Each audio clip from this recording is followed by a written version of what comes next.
At the MultiGen Mindset Institute, we study the structures beneath human behavior, the patterns behind success, and the laws that govern personal transformation. Welcome to the Institute. Like and share to change a life. The Gospel of Thomas for Awakening, a commentary on Jesus' sayings as recorded by the Apostle Thomas. This book is a commentary on the Gospel of Thomas, which, as you know, has been removed from the Bible. It was said to originally been in the cantations and all the books, but then removed later. And there's a lot of books in the Bible that they say have been removed. There's many of them, and this is one of them. So the way that this book is written is that, and you can purchase this book in particular on Amazon and other places. So the beginning of this book, it kind of tells you the history of Jesus. Now, there is a narrative in this particular book regarding the life of Jesus after resurrection. Now, again, MultiGen Mindset Institute, we never tell you what's true. We share the Gospels with you, we share the data, the information, and allow you with your own spiritual journey to find what's true for you. We are here to show you the Gospels and the doctrine, okay? So, the very first thing that stands out in this particular chapter, we're actually doing this chapter, sorry. So the very first thing that stands out within this chapter is that it's talking about a quote where Jesus said, "Become passers-by," right? And it tells you the page number in the Gospel of Thomas. And I've written some notes here for us. The first three notes is the world is a bridge. Pass over it, but build no houses on it. Everyone is moving towards the exit of life and becoming strangers and pilgrims. So this is what I took out of this chapter. It's a very short chapter, and we're just going to go over it here together.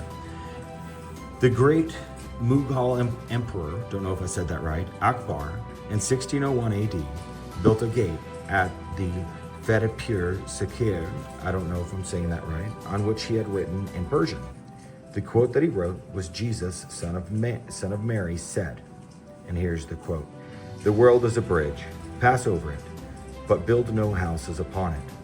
It's a simple wisdom, but not so easy to put into practice, even though from birth we are witnessing the temporary character of everything in this world, as well as the fact that everyone who comes into it through birth is inexorably moving towards the exit of death.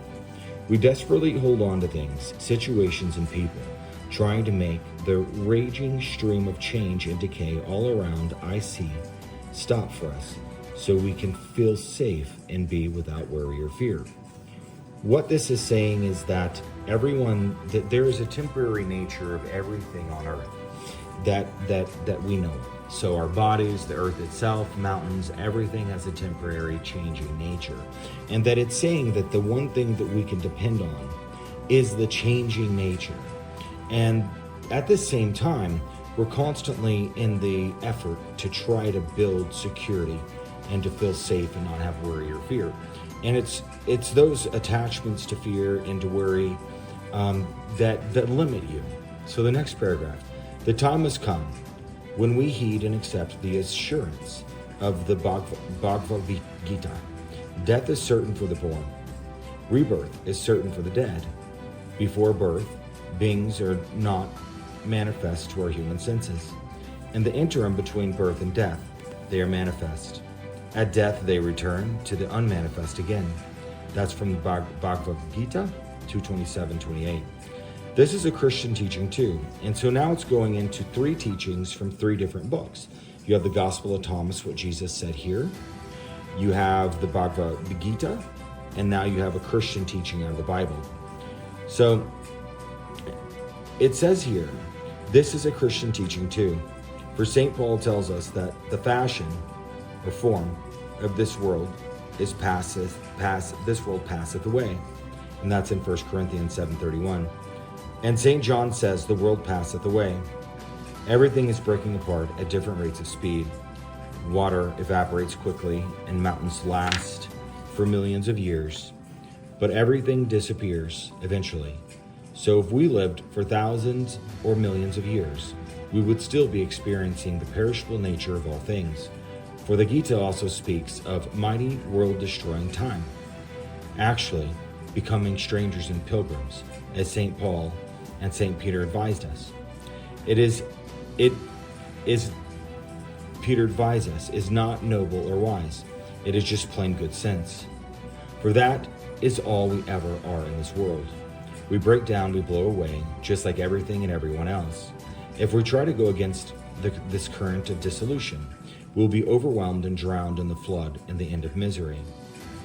If we acknowledge it and go along with it, learning the lesson it conveys, we have a chance of attaining peace. The way is simple, actually. Enter into and abide in the unchanging Spirit, which is the source of all worlds and the source of us as well. Dwell in the unmoving center of all things, God. This is immortality. Therefore, become a yogi.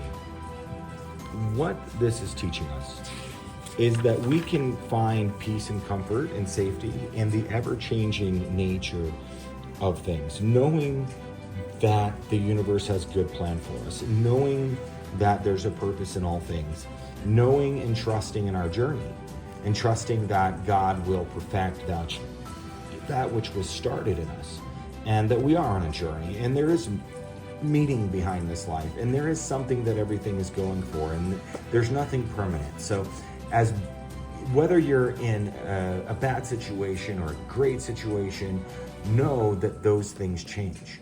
You know, my mother used to tell me that all things change. This won't last forever, right? When I was going through something or there was a hard time, my mother would always remind me, hey, things change. This won't last forever. And that's what this book is telling you. So it's asking you to grasp a hold of the eternal nature, the infinite nature within you. And as you dig deep inside your heart, as you dig deep inside your soul, you'll find this ever existing nature, this connection with something that always has been and always will be and is not afraid of death. This deep knowing that you have always been, that this is temporary, that we all have this. As much as we're a part of this earth, it's almost like we are also kindred in feeling that this is temporary. This chapter is asking you to dig into that temporariness, that the ever-changing nature of all things, and center yourself on the grounded nature of your infinite self, the person who will always be. Thank you. This has been a teaching from the Gospel of Thomas. Like and share to change a life. At the MultiGen Mindset Institute, we study the structures beneath human behavior, the patterns behind success, and the laws that govern personal transformation. Welcome to the Institute.